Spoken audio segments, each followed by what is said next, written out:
Tataas na naman value ng mga Motu action figs.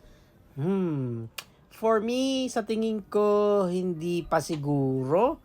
Kasi tandaan natin, no, itong bagong movie live action na lalabas ngayon.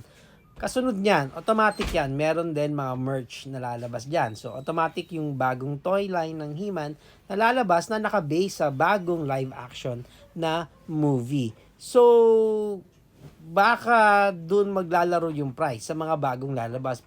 Pero dun sa mga luma na, I don't think na may movement sa price nila, especially kung tataas yung price. Ha? Kasi, especially dito sa Moto, alam nyo dito guys, sa He-Man, ang dami nilang toy line talaga. Even yung mga classic, yung mga retro nila, hanggang ngayon, nagre-release pa rin sila. And yung mga yun, talagang bumababa yung price, talagang nagsisale sila. And sa dami ng lines nila, so parang bihira talaga ako nakita na nag-spike up yung price ng mga Moto na action figures.